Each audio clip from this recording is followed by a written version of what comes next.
This show is proudly sponsored by Nedbank Business Banking. Wouldn't you rather have a bank that puts the expert back into expertise? Search Nedbank Bigger Picture Business Banking. Ever thought about ditching the 9-to-5 job and opening up a franchise business? There are multiple options, from grocery chains to fast food joints, but they come at a price and demand a strong level of commitment. Today, I'm speaking to the CEO of the Franchise Association of South Africa about local franchising.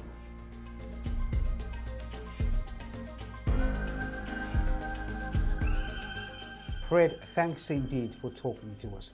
Why would someone want to start a franchise business compared to any other? The franchising business model has proven to be sustainable, to be agile, in that you have support around you and you also have access to training and mentorship.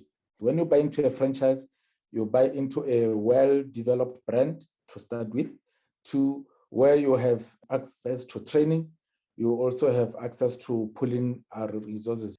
What homework does a potential franchisee have to do before considering this option? You need to go out there and do research insofar as what kind of business options are there.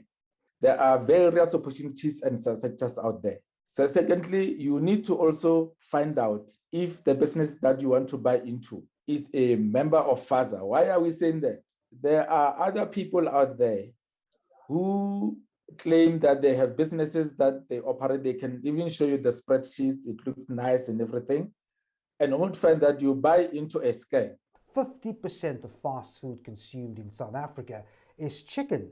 But when one sits back and says, well, let me consider Nando's, KFC, or Chicken Licken, that's in the region of 5 million rand or thereabout.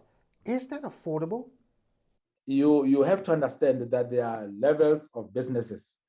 There are startup businesses that are in existence for a period of 3 years, which are great opportunities, of course. Then you have to look at where is my affordability and what is it that I need to put in place. As you have mentioned, KFC, Chicken Licken, Nando's, those are well-established brands. They've been in existence for years. They've been built over sweat. So when you want to buy into it, either you must have the necessary financial resource. So when you investigate, they will also tell you what is the setup cost and what will be expected of you in terms of the royalties, the marketing contributions, and so forth. Is funding a challenge currently in South Africa for those embarking into the franchise business? It depends as well, in that you have individuals who have money, who have been in business, who want to venture into something else. Then you have those who have a brilliant idea, but they don't have cash. So those are the ones who will actually have to look as to how do they finance or how do they capitalize their business. COVID-19 was a big surprise for the economy. How has that impacted the franchise sector? Where we are now, I can tell you, we did experience some challenges, of course, with the hard lockdown. But when there was a reopening, then we saw those well-established brands going back to open doors, and they had to innovate as to how they do the business. Fred, thanks indeed for your time. Some interesting insights. So investing in a franchise may be tempting. There's the brand recognition, high success rates, good support, but you've got to face the challenges and restrictions, including the products you can sell and the suppliers you can use. Of course, there's also the overall cost difference. But with some good homework and financial preparedness, it could be something to consider.